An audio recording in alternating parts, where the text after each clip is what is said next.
live. Mary Jane, welcome. It's another installment of About That Time. We are truly, truly blessed to have the Yoda of partying in our midst, Mr. Andrew WK. Thank you so much for joining us, friend. Thank you guys. This is a wonderful place. What a creation. Here you are in Mary Jane Land. I mean, we should probably get you familiar with the terrain that you're in here. Yes, you know what I mean? It's a lot more lush than I was Yeah. expecting. I'd like you to introduce you. This is the Critter Click. Okay. That's hanging with us. To your right is that's Bowie the cat. Oh yeah, I was allergic to cats, but this is the first cat I've ever pet that I actually have no allergic reaction to. No, he's hypoallergenic. Very silky. I think he likes his back rub. Yeah, he loves back rubs. He likes friendly friends. He chases after the butterflies here. They're called the uniques. Those are the butterflies called the uniques. They're very unique.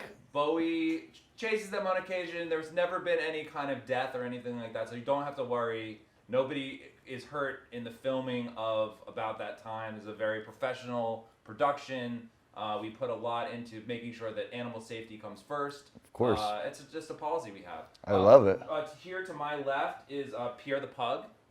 Yeah. The pug. This is Pierre the pug right Very here. silky skin on that pug. Is he greasy or is it oily? Or? I mean, Pierre's been accused of being a little greasy, but I don't know whether it has to do with his coat or not. But, you know, Pierre does what he does. We respect his hustle. Yeah, he does his thing. Yeah, and then we have our friend over here. We have our little husky.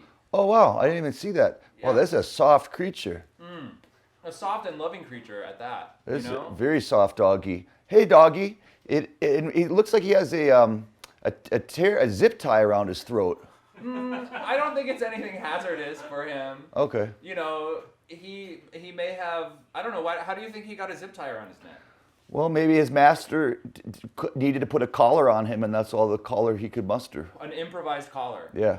I like these, there's young monarchs, and look at that baby blue. That's a unique. One of the uniques. One of the uniques. They're all uniques.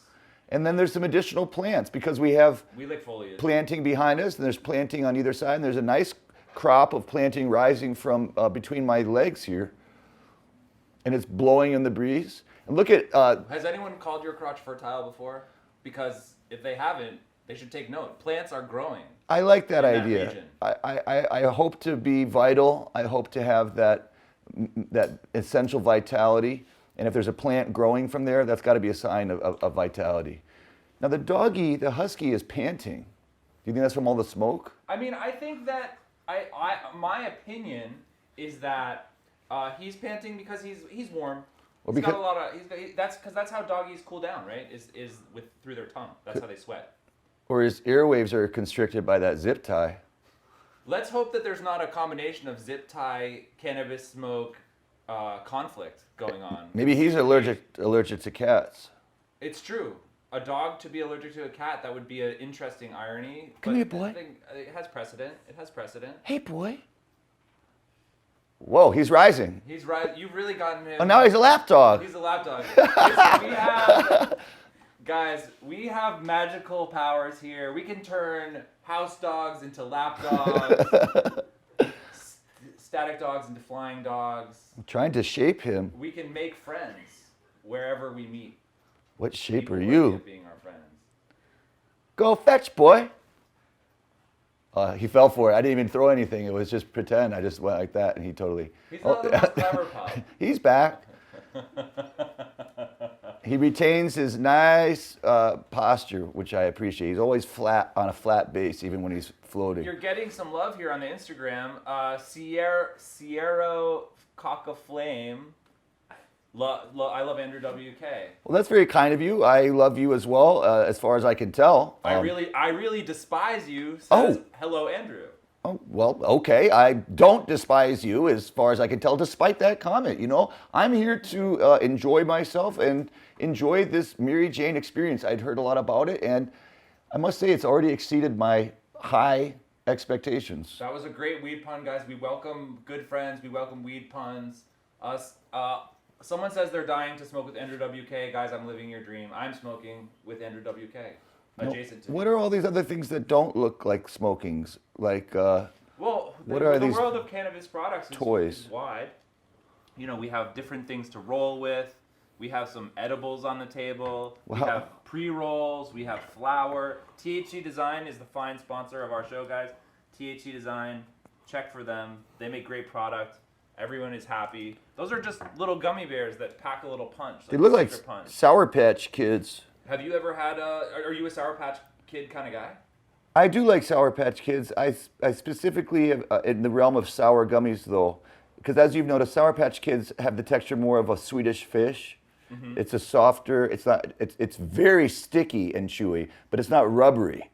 So I would prefer like a Sour Bright Crawler, for example, by Trolley, the Trolley family of gummy products. I also like Gold Beers, and they make sour Gold Beers, the Haribo brand, But Sour Patch Kids obviously are very renowned and respected in the world of sour candy, and I don't dislike them. I just might not choose them if there was Sour Bright Crawlers nearby. And our drummer, Clark Kegley, is an avid consumer of Sour Bright Crawlers. He gets 2-pound bags on our rider when we're playing concerts. 2 pounds per show. 2 pounds per show, and he stockpiles them.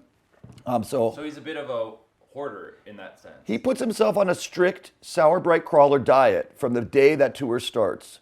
And then the day it ends. And then he has something to look forward to the next time we hit the road, which is coming up. So I know he has a big appetite for those Sour Brights. Now, what are these in these metal flat cases? These are pre-rolled cannabis joints from the THC Design. So it's like a classic kind of. Oh, I see, like a cigarette. Yeah, right. That's appealing. It's like California is like a whole planet of its own. I call it Planet California. And it's, we chill out here. We're in about that time world. We're hanging with the Critter Click. We're chilling with Andrew WK. That's what happens on Planet California. That's a little ashtray that comes with your cannabis.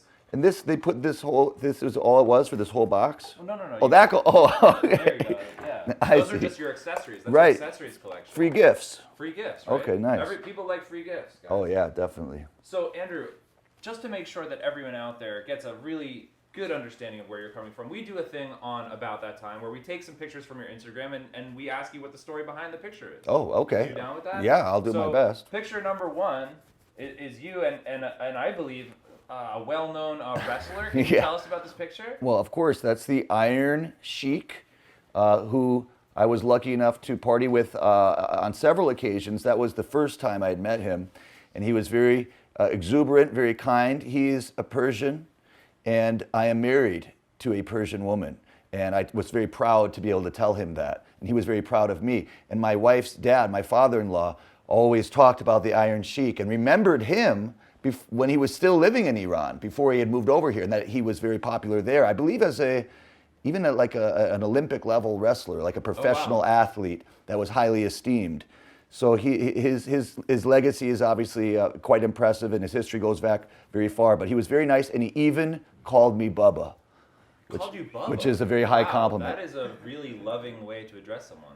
But he said if I ever mistreated my Persian wife, that he would humble me with the camel clutch, among other more brutal beatings, methods of delivering pain, which I will not elaborate on here. And I said, don't worry, I will never disrespect her, and thank you, Bubba. Thanks, Bubba. So I called him back Bubba, which I was a bit timid to do, but... Well, you've got to make sure there's a Bubba balance, you know what I mean? Yeah, the Bubba balance is I allow him to establish the Bubba weight on one side, and then I'll add bits of Bubba until I just show, I'm always beneath him, though. I always lower myself beneath him, just slightly out of respect, because he is the Iron Sheik. Yeah, it's true. You can't deny that. Now, was the Iron Sheik someone that, growing up, were you a fan of the Iron Sheik? What was your wrestler palette? Who were you fans of? Well, I liked all the wrestlers that I saw. I didn't follow it as closely as others. So out of respect for very passionate wrestling fans, I would never dare to say that I have that level of expertise. But I was seeing WWF, as it was called at that time. When we were young. Yeah, Hulk Hogan and Andre the Giant and Iron Sheik. I really liked Paul Bearer. I was really fascinated by the way that guy looked and the intensity in his eyes. And I liked that there were these other people. I think because I wasn't a wrestler, and very able to imagine myself participating on that level, I really liked that people also could be in the mix and even in the ring and adding to the spectacle just by the sheer intensity of their personality, like Alice Cooper, for example. I really like Jake the Snake Roberts. I was always fascinated by his relaxed, strangely detached, menacing vibe, like this attitude. So many of the wrestlers are very amped up, right? Like Macho Man Randy Savage or Hulk Hogan. But then Jake the Snake had this like he was above it all. He was this remove, and he kind of looked loose, and the way he handled that snake. You know, if I was going to handle a snake, it would be probably very frightened. He looked like it might as well have been a stuffed toy. And the way he would throw it into the ring and move, and you know, thinking about it now, I hadn't ever realized this before, but seeing those guys perform definitely had an impact on internally on how I would someday try to present myself, at least in terms of the intensity. Right. You got to give it all you have, and they always. That's one thing about wrestling. They give it everything. There's no, well, let's hold back a little bit. Let's be a little subdued here. Right. Let's try to be a little understated in this one. It's like, no, it's all or nothing. You got to turn it up to 11. Yeah, or 13, or 100. Yeah. Another picture. Okay. That maybe you can tell us a story about. I see you and an animal. We are happy to know that you're animal friendly. Yes. We're animal friendly here. Yes. This is you, I believe, and a penguin. It is. This is a penguin at a zoo in London. It was a naturally occurring penguin in an unnaturally occurring environment. And I was surprised to see it there because it doesn't get that cold in England. So I think they had an ice box or ice chest or some refrigerated area for it in which it could dwell. And it was rather brisk out. Maybe that's why it was out and about. But this kind of penguin, I don't remember the name of this breed, but I was trying to engage with it, and I didn't dare touch it or pet it, even though I wanted to. It could look very silky. But the more I tried to interact with it, the more it dismissed me until, as you can see here, it just turned its back on me. Sometimes you'll get dissed by a penguin, bro. You know, of all creatures to be dissed by, it still was a great experience. And you still have to have an affable feeling towards a penguin, regardless of how hard you got rejected. I mean, penguins are just infinitely lovable, I guess. I would reject me too if I were it. It's important to be empathetic, don't you think? As much as possible, yeah. You've got to really relate to the perspective of the penguin as though you were the penguin, you know? Yeah, I definitely understand what you mean, kind of. I feel you on that. Well, it's a good thing that you had a positive penguin experience where you learn. You know, like you learn. I did. I liked the size of it. You know, there's those emperor penguins, which are much bigger. So this was a good starter penguin size. It's kind of like a pigeon penguin. Yeah, work from a smaller size, and then you can build up to an emperor and encounter with an emperor penguin someday. Because they also can be more vicious, I think. Yeah, do you think there's some penguin battles? They can like get aggressive, right? Have beak will battle. Have beak will battle, guys. Did that penguin could get that tatted like across his chest or something like that? Have beak will battle. He had a bit of a snub nose, if I remember correctly. I can't see exactly. Can you zoom in on his beak? Is that even possible? We can get as much beak as you want. Let's take a look at this. Zoom in on the picture in general. Let's just give the whole screen. Oh no, he does have a formidable snout. I didn't even realize this because it's quite dark against, you know, you can see his cheek there pops out as a grayish. He's got a good-looking cheek. Guys, we're doing penguin analysis right now. But he has a good. Important. There's a long beak on there. He could stab. Question from the audience, Beatrice666. What's the partiest animal?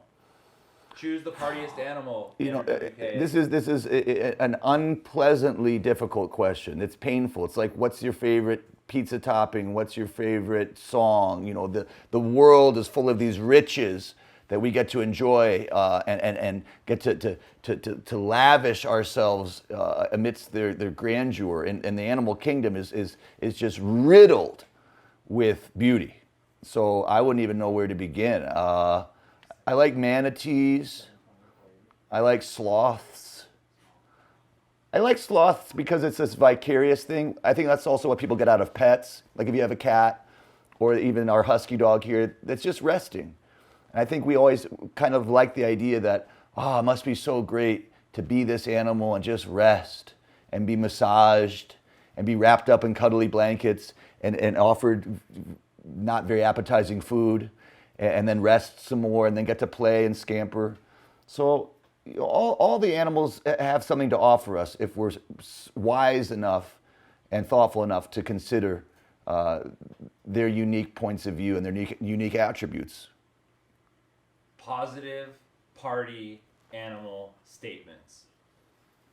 I appreciate it. Oh. World of animals. That was a good question. Thanks to the party for asking about that. Agreed. Thank you very much, guys, for joining the conversation.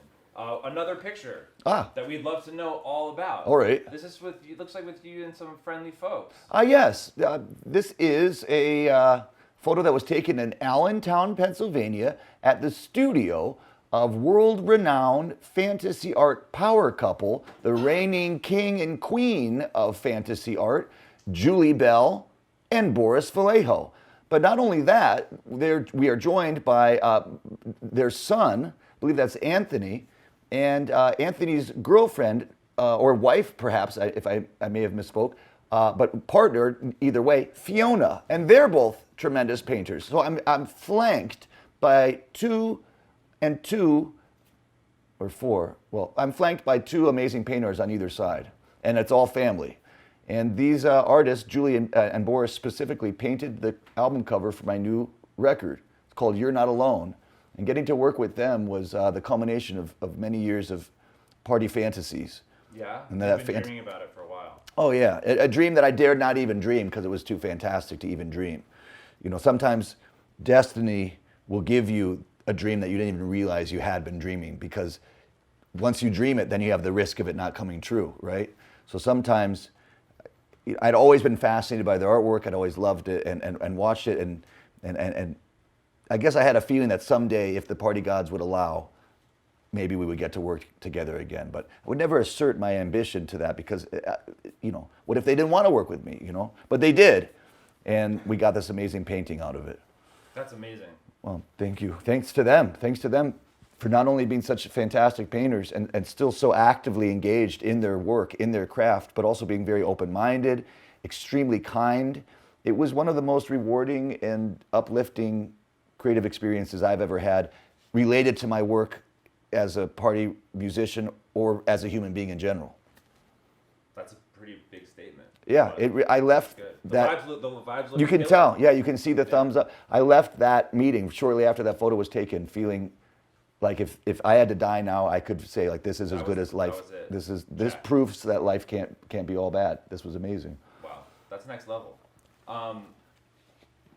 Another picture from the Instagram. Oh, you're reading a book with some fine friends. It seems like. Yes. Now this is in a holiday photo, and I'm reading from a compendium of Christmas stories, Christmas carols, I suppose.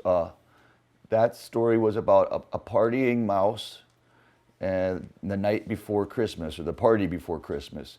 And you can see there's hollyhocks hanging from the mantelpiece, and there's a Christmas tree behind me, and that nice red with a ruby red ribbon wreath there. And I'm surrounded by fellow partiers who volunteered to sit like that. And they asked me to sit up above them on that stool there. It was actually a tree trunk, a tree stump, I should say, and tell them about how partying in Christmas. Partying and Christmas are a great combination, wouldn't you say? Well, Santa Claus is probably my number one idol and has really been my role model. He's a party icon. Yeah, and what I'm attempting to do. And just like where he makes toys as a means of getting to that joy zone, I make parties as a means of getting to that joy zone. So he's the go-to guy for Christmas, and I want him to be like the go-to guy for that party mindset. And you know, all he was a representative of that good vibe. And you know, I think that's why everybody, for the most part, looks up to Santa in some way, because he's there to bring out the best that we have to offer the world. Have you read recently any of these stories about the sort of folklore behind Santa, and that he may actually be based on the appearance of a psychedelic mushroom? Oh, wow. I have not heard about that. And they fed the reindeer the psychedelic mushrooms, and then they would drink the pee of the reindeer that still had the psychedelic residue in it, because it would filter out the toxins that would make a human sick. And why did reindeer drink pee? No, reindeer ate the mushrooms, and the reindeers were all tripping, and then the nice Northern Europeans would drink the reindeer pee that still had the trippy mushroom shit in it, but not the shit that would make them that sick. I thought of it like I thought you were describing like a reindeer centipede based on the sleigh with all the reindeer harnessed in one after another like that, and That's they would a little feed darker interpretation. the mushroom to the first one, and then it would pee it into the mouth of the next one, and then that one would pee it. And then, but yeah, eventually it could pee it into Santa, because Santa would be at the very end of the centipede. That's the point. Santa loves that shit, literally and figuratively. Well, that's interesting to hear. I will take that into advisement. Yeah, there's a link out there, guys. If anyone out there is interested, the New York Times did recent pieces called "Is Santa a Psychedelic Mushroom?" Oh wow! Well, check it out. It's a cool animated little piece. You'll enjoy yourselves, and you'll find out, is Santa a psychedelic mushroom? That's fantastic. Well, he certainly question. seems to be tapping into something very elemental, and mushrooms and psychedelic experiences also go into that realm. So it relates across cultures too. That makes sense. It's like the Coca-Cola of emotional states. Damn, that's good. Well put. Another picture Oh, from wow. the Instagram. Ah, yes. So this is important. Tell us all about this. well, can you zoom in a little bit on the taco there? I want to show the details in the fretwork. You'll see here, this is my taco guitar, and I'm very excited about it because this was the first day I ever got it completed. It was made by the ESP Guitar Company, who have been not only generous enough to make me this taco guitar, but previously they had made me a pizza slice shaped guitar. Maybe you can find that to show as well. If you just type in pizza guitar onto the computer, it should pop up. But you know, what an amazing opportunity to work with a guitar company that's so open-minded, or some might say so foolish as to associate themselves with me and associate themselves with a taco guitar, because few other guitar companies would even get within a 10-mile radius of me, let alone this concept. Guitar companies are scared To align with the taco movement. to align with pizza and tacos. I don't know why. I think they suspect it will affect negatively the integrity of the instrument. Pizza guitar. And there's the pizza one. Again, an ESP creation. So I thought, again, talking about the party spirit, pizza and tacos are edible manifestations of this party phenomenon. And so why not combine them with one of the great musical instrument manifestations of the party spirit, an electric guitar, and make a super powered mutant and offer it to the world. And I gotta say again, because ESP is so fantastic as a guitar company, they play great. They're actually the best quality guitars that I've ever owned, regardless of their shape. The shape can seem convoluted. They're perfectly balanced, and we've taken them to guitar makers, luthiers, and they themselves have been shocked and even said this is the nicest, like the fretboard. That's what I wanted to show on the taco guitar. What did the luthier say who gave it that gloss coating? Pete, my manager Pete is here. He said this is the nicest maple fretboard I've ever seen. Yeah, the details. Yep, Well, all done by hand. it. I painted these myself, and then they assemble it for me. So but it's a team effort. I like to paint things, and it's fun to have a purpose to the painting, to know that if I'm going to paint a taco, it's not just going to go on my wall, it's going to go on the body of a guitar that I can share with the whole world.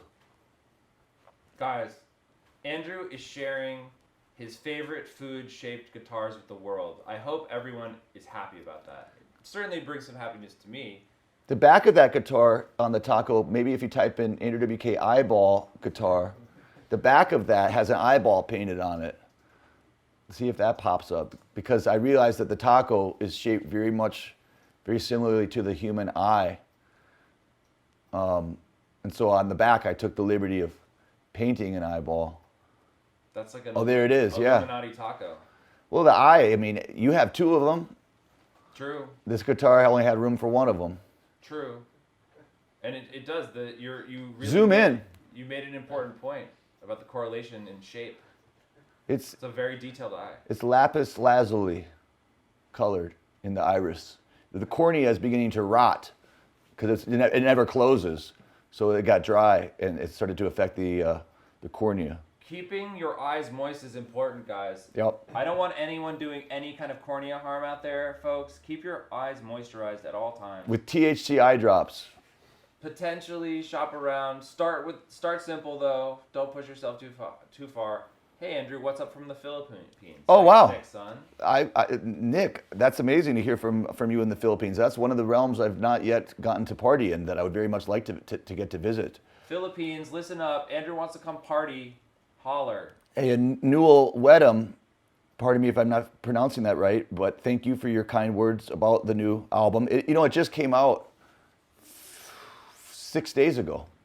Guys, Andrew has a new album. If you haven't checked it out yet, check it. This is new music from this man, back after a while having not made a record. In a couple of years. That's correct. And, More than a couple. Yeah, well, more than a couple. I mean, being kind in my words. Well, thank you very much.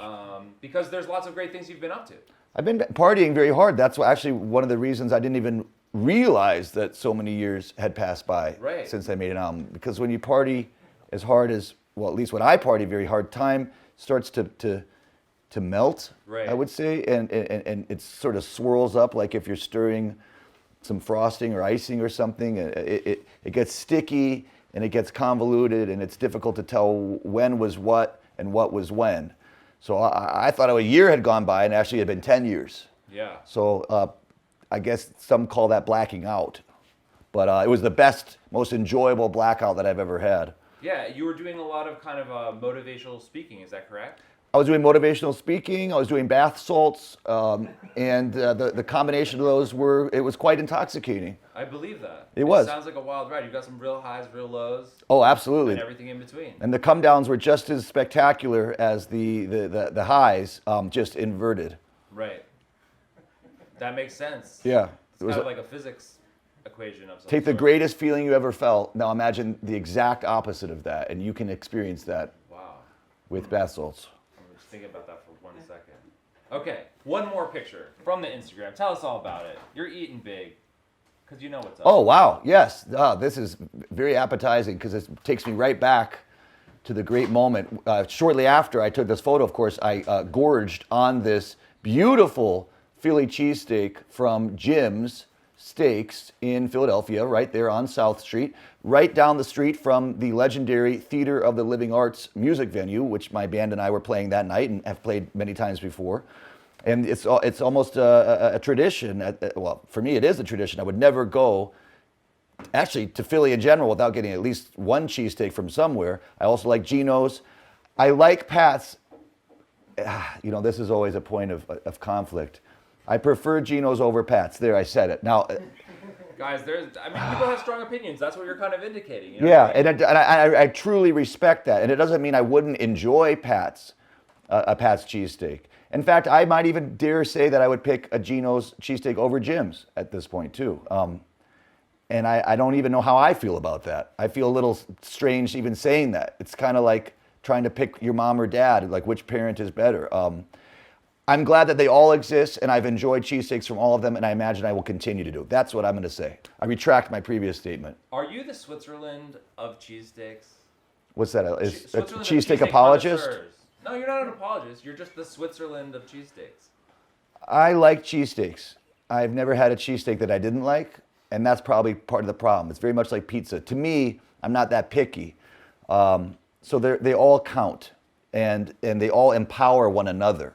And the fact that there's more cheesesteaks at the party is only going to help all the other cheesesteaks. So even if one is trying to rise above, we know that spirit of the competition brings up the others as well. That's the friction that creates quality. Rise high, guys.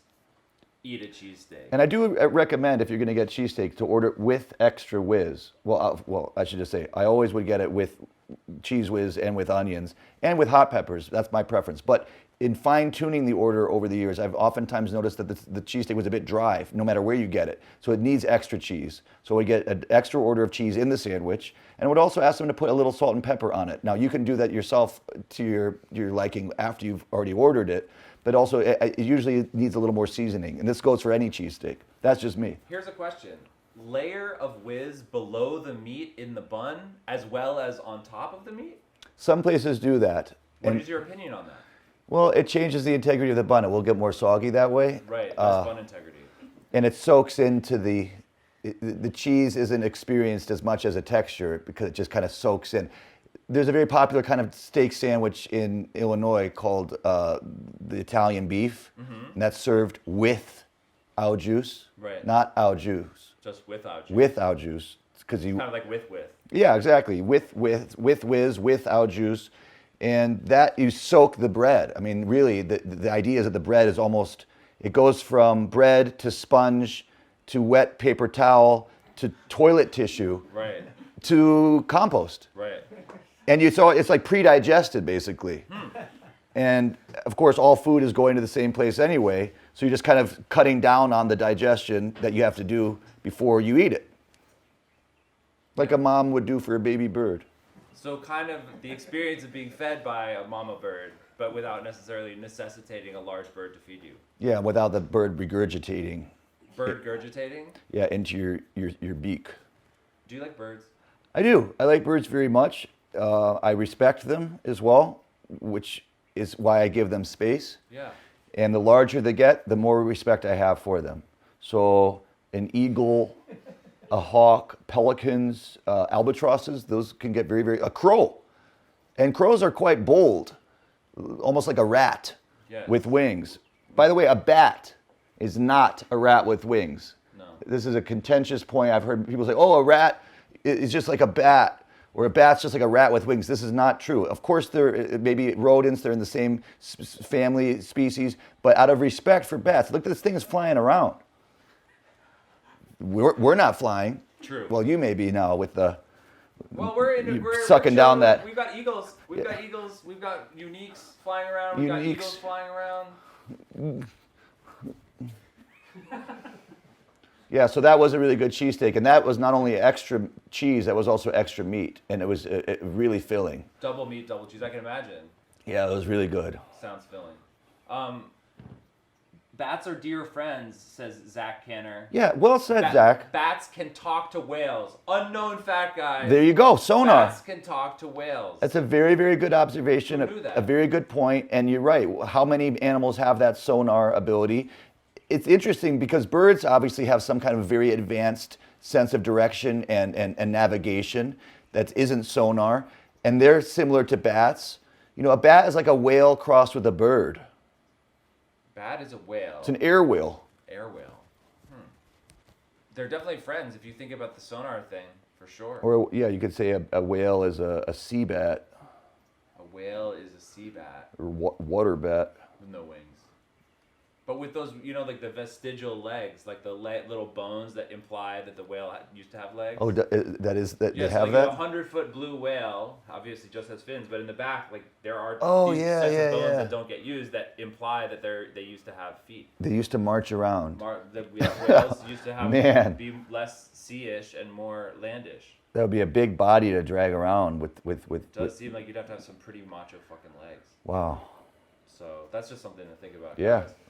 See About that time, guys. World of wonder with all Chilling these with animals. Andrew WK, Mary Jane. Thanks for tuning in. We're having fun. Mm-hmm. It's Thursday, March 8th. That's correct. Los Angeles, California, doing our thing.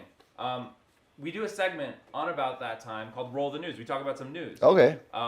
Much of it is cannabis news. There's a lot of headlines around cannabis. Fantastic. You've noticed that, I imagine. I love cannabis news. I really do. I like the culture of this world. So I'm very curious what's the latest, hottest breaking news. Okay, ready?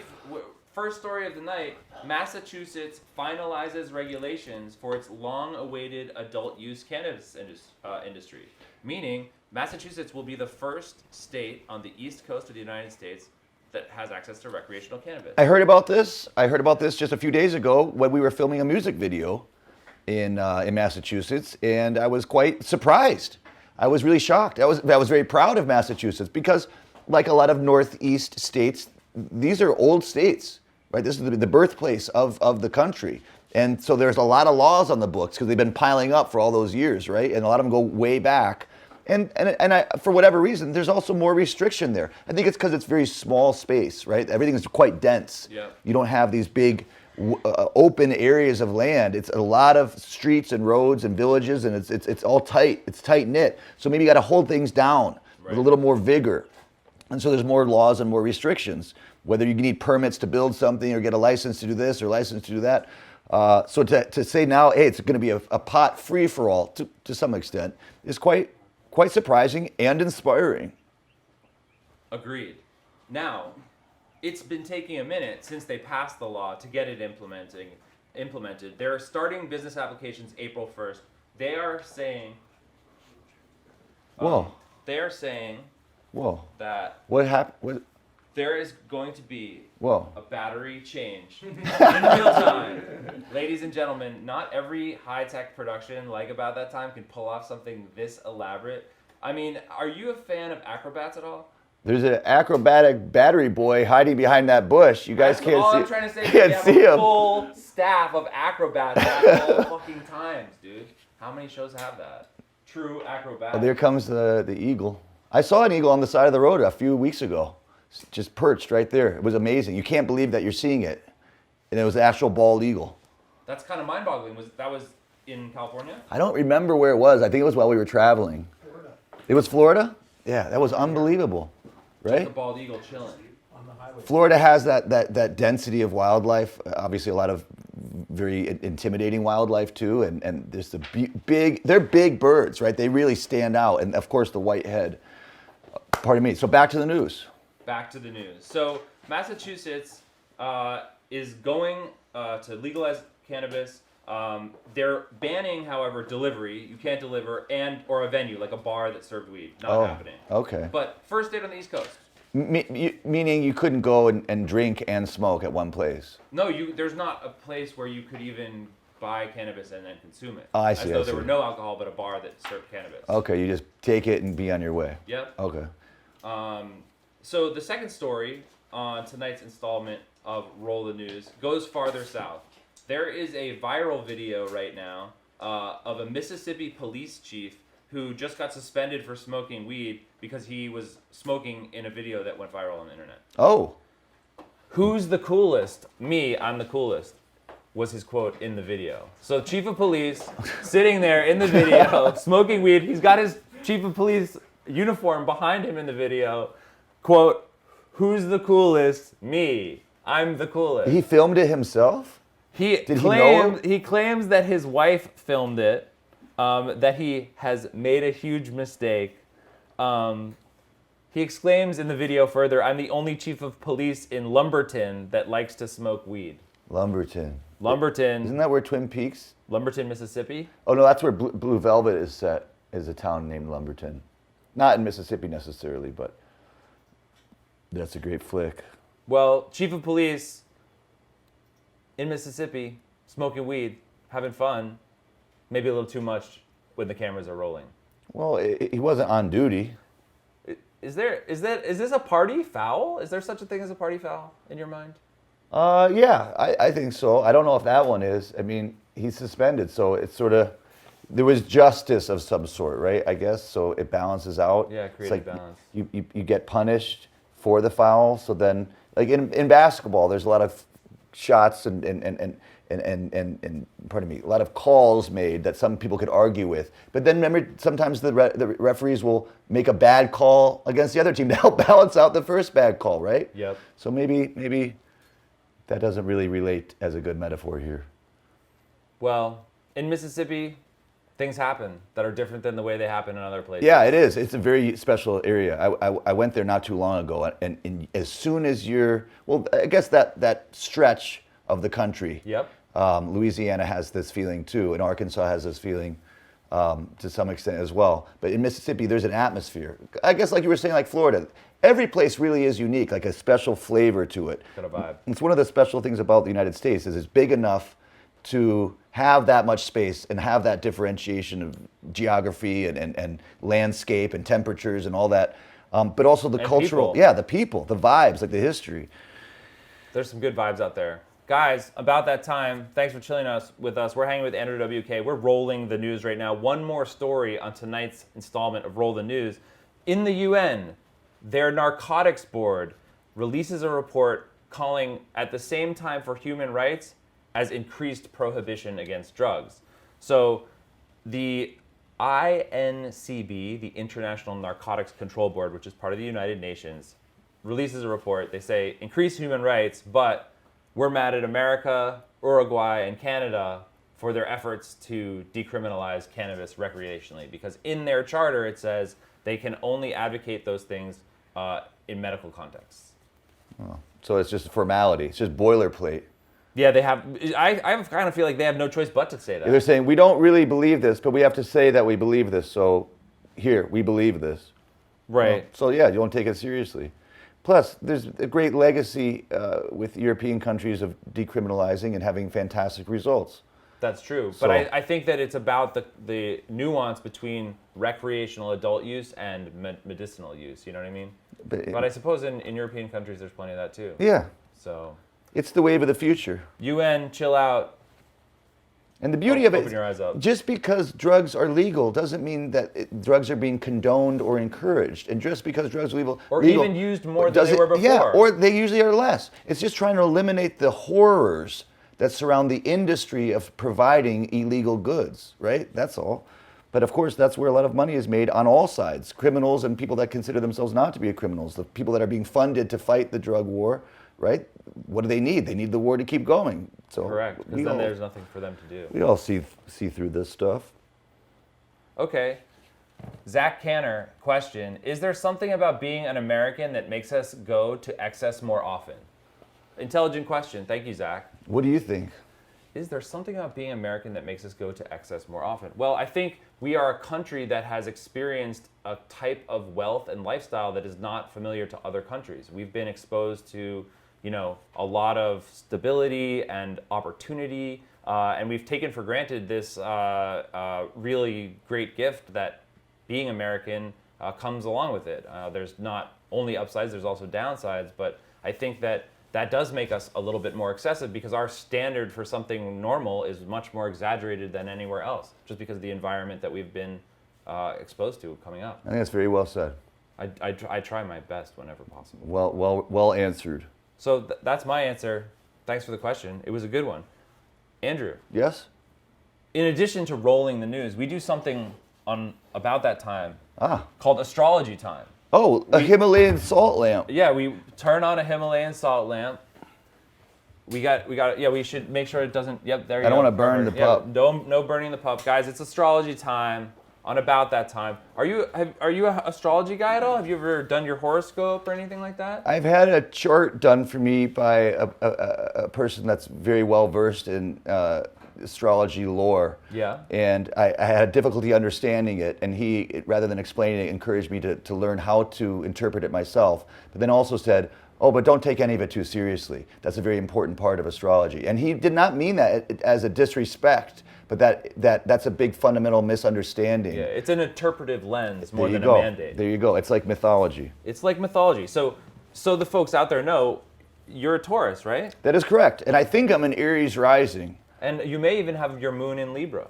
And how would you know that? Well, I took your birth date, Oh. and I did your natal chart. And so what I'm going to do Oh. is I'm going to read you some statements from your natal chart. You can tell me if you think it's accurate or not. You think if it's on point. Does that sound okay? Okay, yeah, and I'll try to use this sort of skeptical, distancing, and creative interpretation that my friend encouraged me to apply to this. Oh, that sounds perfect. We'll do great then. All right. First statement you Okay. found in your natal chart. Want to know whether you think it's accurate or not. He argues, disputes, discusses, and is never afraid to answer back.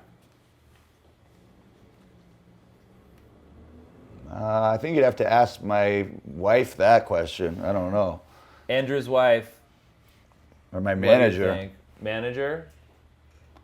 I chuckled when you said that, so. So you thought I was very, very inaccurate. You were laughing at how off the market was? That's what happens at about that time. Things can be misinterpreted, guys. Meanings are many. I guess so. Okay, we'll give it a thumbs up. Okay. Element number 2. He is bold and adventurous, but this boldness can lead to an accident or other problems. I've experimented with being Hazardous boldness? more bold than I should. I guess so, yeah. Twist an ankle? Well, I've twisted ankles before, yeah, and that was from trying to do a high kick and getting caught up in the microphone cable, and then I rolled my ankle and shattered the bone, so I broke my foot. So I guess that was bold, but I didn't intend to be that bold. I guess the boldness led to an accident, though. Yeah, bold, yeah. You try to learn to restrain the boldness or direct it into what you have really decided is a worthwhile risk, rather than purely being cavalier for the sake of it. Right. Know before you go. One might argue. Third element on tonight's installment of Astrology Time. Andrew WK. He has a lively intelligence and goes straight to the heart of things. Well, I like trying to get to the heart of things, that's for sure. A lively intelligence. I don't know about that. It seems it's like it might be it's a morbid, even a necromantic type of intelligence. I think it's been reanimated from a corpse. But it still leads to the heart of things. Yes, yes. And I think that that's what's important. That's important. And since it is a corpse, its heart is more easily available for exploration. Its rib cage is cracked open during the autopsy, so you can just pick it right up and look at it. Looking at the heart of things, even. Yeah, exactly. The heart of the body. Yeah. And the heart. What do you feel like? How would you summarize the heart of things in general? I think it's a belief that there is a core essence, and I think that's a big step that we may not be able to interact with that core truth of things in the way that we are craving, but that we probably already are experiencing it in very subtle and not so subtle ways if we can learn to sort of interpret life as all being part of a core experience, meaning that there is meaning to life even if we don't know exactly what it is. Right. And believing in that, it gives me a kind of hopeful optimism about the world around me. Hallelujah is all I have to say to that. Element 4, tonight's astrology time. He has a changeable nature. Is that possible? I don't know. I mean, unfortunately, a lot of these, I feel like, well, I guess so, Well, I like that heart of things. I definitely like that one I really related to. Changeable nature? What, like to go with the flow? Because I would think nature is sort of your attitude. But tourists are often quite stubborn, or are described in that way, right? As being, that's one of their hallmark characteristics. Changeable nature? I don't know. I would like to think so, but I also believe in trying to maintain a type of integrity, and a kind of congruency of self. But they say the only constant is change. So maybe I was fighting against the inevitable. Yeah, where does that leave us? Everyone has a changeable nature. One would hope. I think you have to. Try to have a changeable nature, guys. Yeah. Don't get stuck in your nature. Don't need to fight against it. Because fighting one's own nature is the most painful fight to fight. Yes, that's where a lot of discord emerges from. Yeah, chill on your nature. It's cool. Guys, that was astrology time. Wow, thank you for that. Yeah, that was really fun, right? I hadn't had a dose of astrology in a while. I mean, sometimes you forget that so much time has passed between your last dose. I really wanted to have a... I don't know the exact time I was born, and I can blame my mom and dad for not writing that down. So that throws off on your my birth chart. certificate? I don't think so. I would triple check. Okay, I'll ask him again. Because then you can properly calculate your rising sign. Well, exactly. That's why I think my mom. I asked her. She said, "Oh, I don't know, midnight." I said, "All right." And birth certificate. I'll look again. Guys, check in with your mom. Make sure she's chill. Yeah. See if she has your birth certificate. Find your exact birth time. Yeah, and birthplace, and then go out and check out your natal chart. Have some fun with yourself. It can be a party. Yeah, Zach Canner is back. Yo, I've wondered that forever. What's the kernel of yourself that never changes? Well, they would say the spirit. I think they would say that the spirit is the quintessence of not just an individual, but of all individuality, that everyone has this sort of a shared spirit that is eternal. The sustaining life force power, whatever that might be. And that's probably wrapped up with truth, that kind of heart of things. Yeah. So there is some essence that all things are emerging from that, probably defies our even the very conception of what change is or change is not. Yeah. A type of eternity and infinity that we, of course, cannot fathom. We could imagine what it would be like to fathom it, and then it would probably be awesome. Totally. Sometimes here at about that time, we talk about the CERN collider and Higgs boson particles. Yeah, they're trying to see the creation experience, right? Yeah. What do you think about that? Well, it seems inevitable that man will constantly push towards deeper knowledge or interacting with what it thinks counts as deeper knowledge. Right. It seems inevitable. But as is often said, and I believe that the CERN, this has been talked a lot about with CERN, is just because we can, does that mean we should? And just because we're capable of inventing powers, does that mean we're actually capable of using those powers responsibly? And bettering all of ourselves in the process. Yeah, and what would that even mean to better ourselves? These are questions that are very, very complex and extraordinarily worthy of the deepest consideration, perhaps more so than some of these other ambitions. Can I read you an epic quote right now from one of our great audience members? Oh, yeah. Carne de Vaca Salada 333. I didn't know quintessence was a real word. I thought it was a Mastodon song. Well, it can be a Mastodon song and a real, wait, Mastodon. Mastodon Did song. you say Mastodon song? No, not Mastodon. I think I said Mastodon son. No. Okay. Mastodon. Yeah, it's a band. great word and a great song title by a great band. And look at that, it can be all these things Full at once. circle, guys. Deeper meaning. And that's the moral of the story here at about that time. Andrew, your new album, You're Not Alone. It just came out in stores. You want to tell the people a little bit about this album and what it means to you and what 2018, what they can expect from the Andrew WK? I'm partying harder than ever. My band and I are on tour. It's starting with in days and continuing throughout the rest of the year. The new album came out 6 days ago. It's just under an hour of my attempt to reach and present to you pure party euphoria. I'd say that it's the audio version of much of what we discussed here, my attempt to create an audible sensory experience of this heart of all things, to be able to physically feel that euphoric joy that must be at the center of life, or what's the point of living? And if we can get that from music, that's what keeps me going. That's what makes me want to stay alive, is pursuing that wave of euphoric clarity. So check it out. It's basically about partying, because that to me is the best way to describe what this very difficult kind of excitement that you can see us all wrapped up in. And I'm very thankful that I'm coming in on 2 decades of getting to be a professional partier, and every day that goes by that I get to continue doing this, I take the entire thing less for granted and feel more and more fortunate that I'm on this party quest with you. And with you and with you too. Guys, we had a magical journey. We've been chilling with Andrew WK. This is about that time. Mary Jane. Thank you guys all so much for checking in. It's been a trip. Thank you very much, Noah. Thanks for having me. Oh, no thanks needed, man. Thanks for bringing the great vibes. Thank you very much. Guys, You're Not Alone. It's out now. Make sure you check it. Come see Andrew WK when he visits your town or city or country. Remember, the Uniques, Bowie the Cat, Pierre the Pug. We're chilling. Andrew WK, about that time.